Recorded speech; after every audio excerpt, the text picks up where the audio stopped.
सच्चे दरबार की। हाँ, आज वर्मा परिवार में माता रानी आई है। किस किस को खुशी है? सबको खुशी है। और कौन चाहता है कि हमारे घर में माता रानी आए? सभी चाहते हैं ना। तो आओ, माता रानी को अपने घर पे वर्मा परिवार ने बुलाया और कहा क्या कि एक बार चली आओ ओ फिर आके चली जाना, हो एक बार चली आओ हो फिर आके चली जाना, कि जाने नहीं देंगे माँ,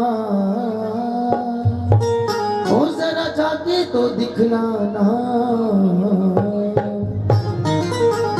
बोल सच्ची दरबार की। आओ, माता रानी को बुलाएंगे और बोलेंगे क्या?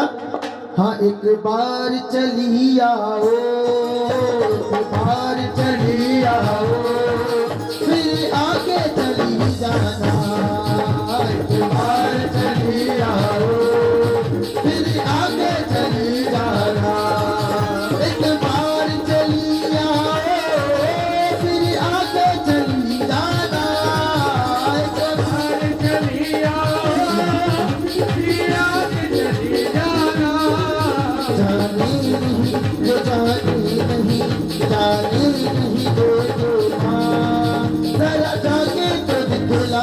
हाँ, एक बार चली आओ, फिर आगे चली जाना।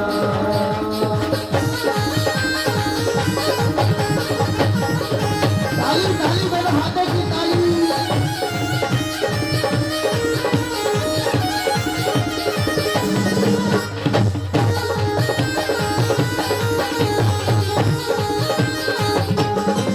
धूप से प्यासी है दर्शन को मेरी अखियाँ,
जाऊं, अरे राह भटक जाऊं, मुझे रास्ता दिखा जाना, एक बार चली आओ, मेरी आगे चली जाना, एक बार चली आओ, मेरे आगे चली जाना, हाँ मेरे आगे चली जाना, मेरे आगे चली जाना, मेरे आगे चली जाना। बोली सच्चे दरबार की। आइए आप सभी को दर्शन देने अपने मेहंदीपुर के धाम सालासर के धाम को छोड़कर आ रहे हैं महावीर बजरंगी। बोली सच्चे दरबार की, बोली बालाजी महाराज की। और उसका छोड़ दो थोड़ा, अब तो बहुत कम लोग हो गए, खंबा छोड़ दो, खंबा गिर जाएगा। बोली बालाजी महाराज की।